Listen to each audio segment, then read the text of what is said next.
Before we get into tonight's story, drop your city in the comments right now. It doesn't matter if you're watching from a small town nobody's heard of or from the middle of a major city. Just drop it down there. We love knowing where our Crimson Secrets family is watching from. And if you're new here, hit subscribe. We post new stories every week, and you don't want to miss what's coming. Now, let's talk about a dinner party in Connecticut. The invitation arrived the way most dangerous things do, quietly and with excellent presentation. It came in a sand-colored envelope, hand-addressed in ink so dark it looked almost black. No return address, just the name, Vivian Ashford Kline. Stonehaven Estate, Saturday, the 21st, and below that, in smaller letters, almost an afterthought, dress accordingly. Naomi Kline stood at her kitchen counter and held the envelope for a long moment before she opened it. She already knew what it meant. She'd been expecting it for 3 years. What she hadn't expected was how calm she would feel when it finally came. She set the envelope on the counter, next to her coffee, finished reading the card inside, and then went upstairs to pick out a dress. That detail matters. Hold on to it. Naomi was 44 years old, and if you passed her on the street, you would probably notice her but struggle to say exactly why. She wasn't the kind of beautiful that stops traffic. She was the kind that makes you whisper. Then a third time, because something in the way she moved suggested she knew something you didn't. She had dark brown hair she almost always wore, pulled back, a habit left over from her years, before she'd quietly stepped back from public-facing work. She wore good jewelry and never talked about it. She spoke carefully in complete sentences, and she had a habit of pausing just a second longer than most people before she answered a question, not because she was slow, but because she was precise. Her husband, Clifton Kline, had once said that was one of the things he loved most about her. That pause. He said it made him feel like she was always really listening. He said a lot of things, once. Clifton was 48, a venture capital partner at a firm in Greenwich. He was tall, good-looking in an easy, effortless way, the kind of man who seemed to fill rooms without trying. He wore the same brand of watch for 15 years. He tipped well in restaurants. He coached their son's soccer team for 2 seasons when the boy was 8, and the other parents loved him for it. He was, by most observable measures, a good man. Naomi had thought so too. For most of their 18 years of marriage, she'd thought so right up until the Thursday afternoon in October 3 years ago, when she'd found a photograph on the cloud account they shared. A photograph of Clifton at a restaurant she'd never heard of, at a table she'd never sat at with a woman she'd never been introduced to, and the look on his face was one she recognized immediately because it was the exact look he'd had when he fell in love with her. She'd closed the phone. She'd made dinner. She'd sat across from him that evening and watched him talk about a deal he was working on, and she'd smiled in the right places, and she hadn't said a single word. Not that night. Not for 3 years. Because Naomi Kline was not the kind of woman who acted on the first move. She was the kind who waited until she understood the whole board. The woman in the photograph was named Tara Hensley. She was 31, originally from Nashville, and she'd been working at Clifton's firm as a junior analyst for about 14 months when Naomi first discovered her existence. She had the kind of social media present that told you almost everything. The curated apartment in Hoboken, the tasteful vacation photos, the occasional vague caption that read like a fortune cookie, written by someone who'd just been through something. She was pretty in a way that photographed well. She seemed, from a distance, perfectly ordinary. What she was not, it turned out, was temporary. By the time Naomi received the invitation to Stonehaven, Clifton and Tara had been together for almost 3 years. He'd set her up in an apartment in the West Village, a detail Naomi had known about for 14 months. He bought her a car, a detail Naomi had known about for 9 months. He'd told her at some point in the past year that he was going to leave his wife. A detail Naomi had overheard in a phone call she was not supposed to hear, standing in the hallway of their house at 11:30 on a Tuesday night, holding a glass of water she'd gone downstairs to get. She'd stood there for 45 seconds, listening. Then she'd gone back to bed. She did not tell him what she'd heard. She did not confront Tara. She did not call a divorce attorney, at least not in any way that left a paper trail he could find. What she did do, over those 3 years, was much quieter and much more thorough. The dinner at Stonehaven was the idea of Clifton's mother, Vivienne. Vivienne Ashford Kline was 71 years old and had the posture of a woman who had never once in her adult life sat in a chair without her back. She'd grown up in Connecticut, married into old money, lost her husband to a cardiac event when Clifton was 22, and had spent the decades since then running the family's charitable with the iron gentle efficiency of someone who understood that real power doesn't announce itself. Vivienne had always liked Naomi, more than liked. She'd chosen her. Back when Clifton first brought Naomi to a family dinner, nearly 20 years ago, Vivienne had watched this young woman from a working-class family in Ohio navigate a table of inherited wealth with neither discomfort nor performance. And she'd thought, this one is real. What Vivienne had not known until 8 months ago was what her son had been doing. What she had done with that information after she found out was something neither Clifton nor Tara had anticipated. They had both, in their separate ways, underestimated Vivienne. Most people did. She was 71, and she wore pearls, and she served tea in the good china, and she seemed like the kind of woman who deferred. She did not defer. Naomi arrived at Stonehaven at 6:45, in the evening, 15 minutes before the other guests were expected. She had worn a deep navy dress, not dramatic, not understated, just right, and she'd left her hair down for once, which she almost never did for Ashford Kline events. Vivienne was waiting at the door when the car pulled up, which was unusual because Vivienne always received guests inside. "You look lovely," Vivienne said. "So do you," Naomi said. They held each other's gaze for a moment. Something passed between them that didn't need to be spoken. "Come in," Vivienne said. "There are some things I'd like you to see before everyone arrives." They walked together through the main hall, past the portrait of Clifton's father, past the double staircase, and into the library. Vivienne closed the door. She was carrying a slim leather folder, the kind you see in lawyers' offices. She set it on the table and opened it. Naomi looked at what was inside. She already knew most of it.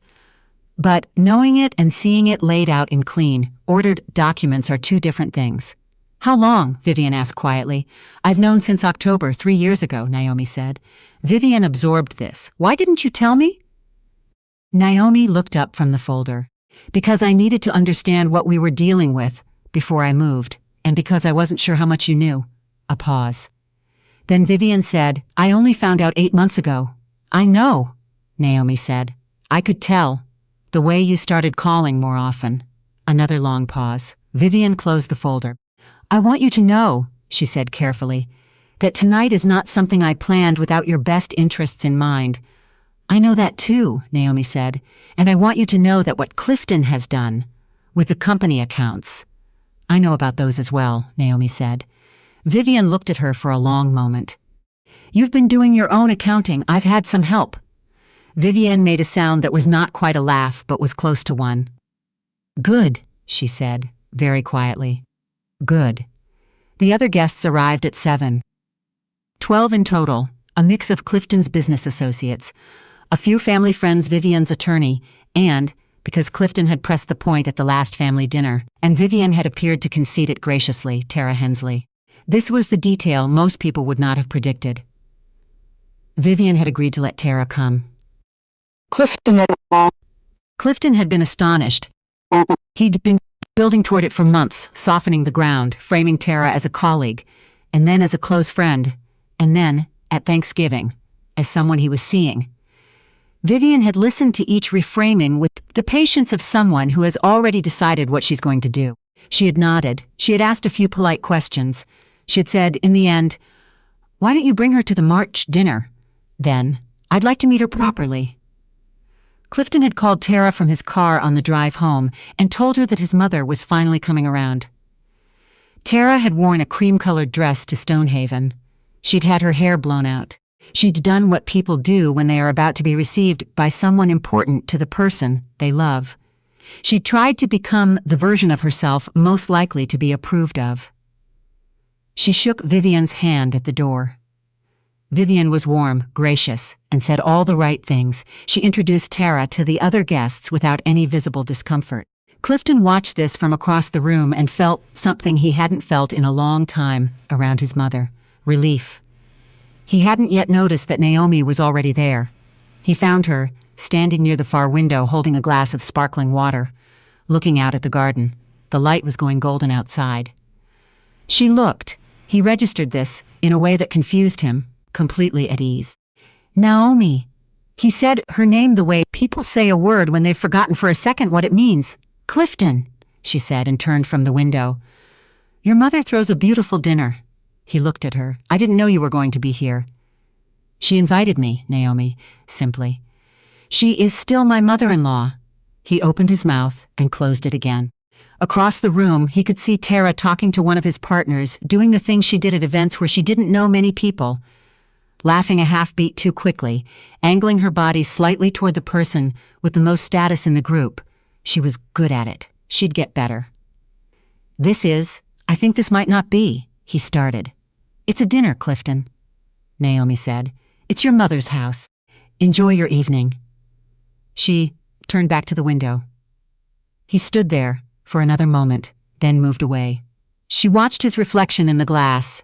She picked up her sparkling water and took a slow sip, and thought about the fact that, in approximately 45 minutes, the evening was going to change completely. She thought about whether she felt ready. She decided she did. She thought about whether she felt afraid. She decided she didn't. Not exactly. What she felt was the particular stillness of someone who has been waiting a very long time for something to finish. Dinner was served at 8. Vivian sat at the head of the table, as she always did. She had arranged the seating herself, which no one questioned because she always arranged the seating herself. Naomi was placed 3 seats to Vivian's right. Clifton was at the other end of the table, near enough to his partner Gareth that they could talk business if things got dull. Tara was seated beside a woman named Patricia, one of Vivian's oldest friends, who had a habit of asking very direct questions in a tone so pleasant that people answered them before they realized what they'd said. The first 2 courses passed without incident. The food was excellent. The conversation moved the way it does at well-run dinner parties, from the predictable, travel, real estate, a recent gallery opening in the city, to the slightly more interesting, a property dispute in Westchester that 2 of the guests had different opinions about, and back to the predictable.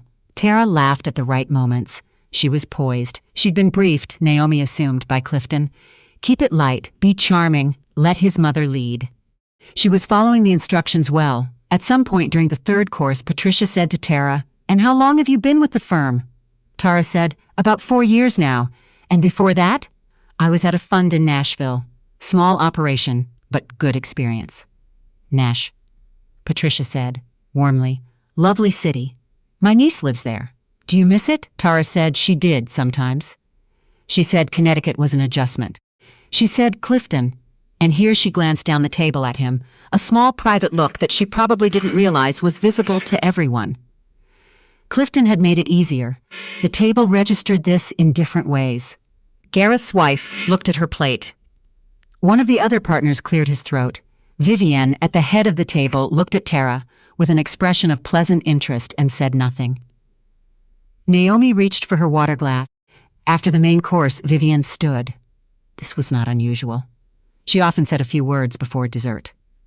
People settled into their chairs the way you do when something with a shape is about to begin. "I want to thank you all for being here this evening," Vivian said. "Some of you have been coming to this table for 30 years, and that means more to me than I can easily say." She paused. "Some of you are newer." She did not look at Tara when she said this. "And I believe that the people around a table like this one tell you something about the people who built it, what they valued, what they protected." Clifton shifted in his seat. "I want to say a few things tonight that are overdue," Vivian continued, her voice calm and even. "Naomi," she looked down the table, "you came to this family when you were 26 years old, and you were never anything other than exactly who you said you were. That is rarer than people think." She held Naomi's gaze. "The family is grateful to you. I am personally grateful to you, And there are some things that have been decided at the family level that reflect that gratitude, Clifton said. Mother. I'm not finished, Vivian said, pleasantly. He stopped.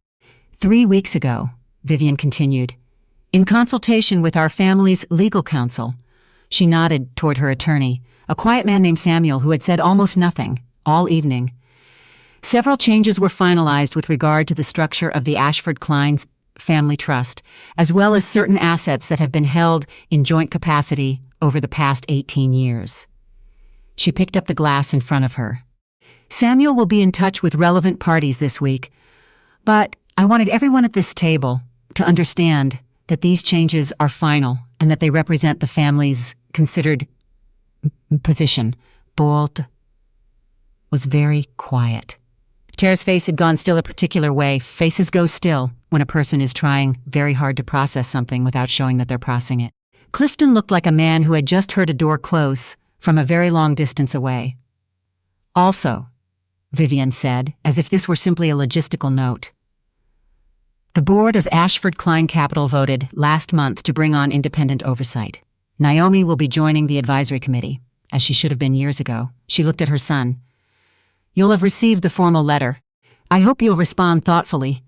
The silence lasted 3 full seconds. Then Vivian lifted her glass. Now dessert.